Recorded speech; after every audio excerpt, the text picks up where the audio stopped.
Je viens te partager une pensée aujourd'hui que j'ai écoutée à l'église, mais qui m'a fait tellement de bien et j'aimerais qu'elle te fasse aussi du bien. Notre cœur n'a pas été créé pour méditer les offenses. Notre cœur n'a pas été créé pour méditer le mal qu'on nous a fait ou encore les humiliations qu'on subit, mais plutôt pour méditer la parole de Dieu. Ne laisse pas ton cœur méditer tout le mal qu'on t'a fait. Garde ton cœur plus que toute autre chose. C'est ce que la parole de Dieu nous dit. Et pour garder notre cœur plus que toute autre chose, car c'est de lui que viennent les sources de la vie, il ne faut pas qu'on se mette à méditer sur le mal que les gens nous font. Les gens vont continuer à nous faire du mal. Et il faut savoir une chose, quand Dieu veut nous emmener à un autre niveau de gloire, il va nous faire passer par des offenses. C'est-à-dire, les gens vont nous offenser, les gens vont nous faire du mal. Mais nous, il faut qu'on ait ce cœur-là qui est prêt à pardonner et à passer à autre chose. Et le pasteur a pris un passage, le passage de Proverbe 19, verset 11, qui dit ceci: l'homme qui a de la sagesse est lent à la colère et il met sa gloire à oublier les offenses. L'homme qui a de la sagesse est lent à la colère.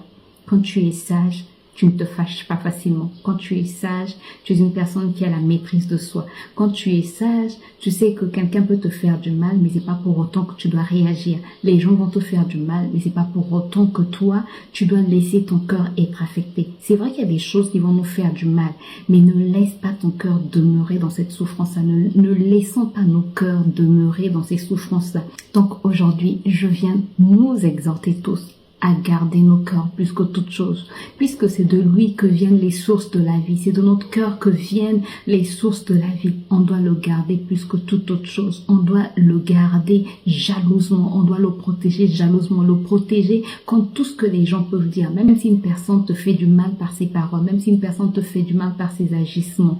Tu n'es pas obligé de réagir en te faisant du mal, en méditant sur ce mal, en te disant mais vraiment qu'est-ce que la personne a voulu dire. Laisse cette personne avec ses problèmes. Voilà, passe par-dessus et continue ton chemin. Mais ne te laisse pas être affecté. Et humainement, cela n'est pas possible. Cela n'est possible qu'avec la grâce de Dieu. Cela n'est possible qu'en priant, qu'en demandant à Dieu de nous aider, en demandant au Saint-Esprit de garder notre cœur, de nous aider. On a notre part de responsabilité, mais il y a des choses aussi qu'on ne peut pas faire nous-mêmes. À ce moment-là, on demande la force du Saint-Esprit, la capacité d'en haut pour nous aider en fait à ne pas demeurer dans les offenses, à ne pas garder nos cœurs dans des choses qui nous font mal, mais à avancer parce que nous avons des grandes choses à accomplir sur la terre. Et en méditant sur les offenses, on ne pourra pas les accomplir, on ne pourra pas accomplir totalement la mission pour laquelle on a été créé, alors que Dieu nous attend quelque part. Avançons avec foi parce que Dieu nous attend quelque part.